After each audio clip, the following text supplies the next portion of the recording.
রাজ্য সরকার ও কেন্দ্রীয় সরকার ত্রিপুরা বন্যা দুর্গত মানুষকে নিয়ে ছিনিমিনি খেলছে। গত আগস্টের বন্যায় ত্রিপুরায় প্রায় 17 লক্ষ মানুষ ক্ষতিগ্রস্ত হয়েছে। এর মধ্যে কৃষকের ফসলের ব্যাপক ক্ষয়ক্ষতি হয়েছে। কেন্দ্রীয় সরকারের প্রধানমন্ত্রী দপ্তরের মন্ত্রীর কাছ থেকে জানানো হয়, ত্রিপুরার বন্যায় ক্ষতিগ্রস্তদের জন্য কেন্দ্রীয় সরকার কোনো সাহায্য করবে না।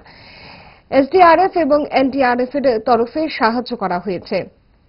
রাজ্য সরকারের যে টাকা আছে এই টাকা দিয়ে সাহায্য করতে হবে। অথচ বিধানসভায় মুখ্যমন্ত্রী বলেছেন, বন্যার ক্ষয়ক্ষতি পূরণে রাজ্যে 7,000 কোটি টাকা পেয়েছে। শনিবার কৃষক সভার কার্যালয়ে এক সাংবাদিক সম্মেলনে এই কথা জানান কৃষক সভার রাজ্য সম্পাদক পবিত্র কর।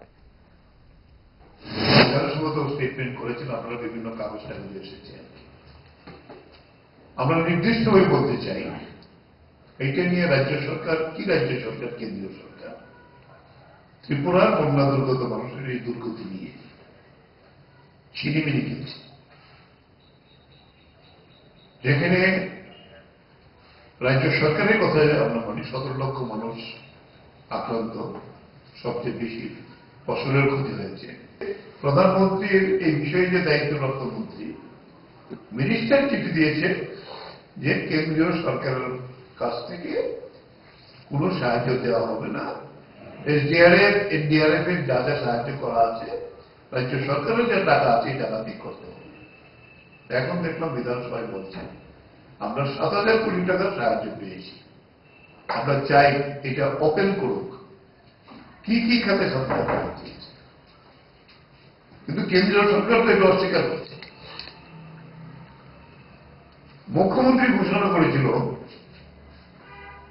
546 কোটি সম্ভবত ওনার তহবিল থেকে, বিশেষ তহবিল থেকে সাহায্য করা হবে।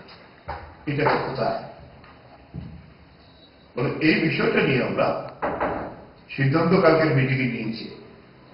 সাহায্য গেলে ডিজাস্টার ম্যানেজমেন্টের টাকাটা চিফ সেক্রেটারি হল তার দায়িত্বপ্রাপ্ত চেয়ারম্যান, প্রত্যেক জেলার ডিএমরা হল তার সদস্য, বিভিন্ন ডিপার্টমেন্ট।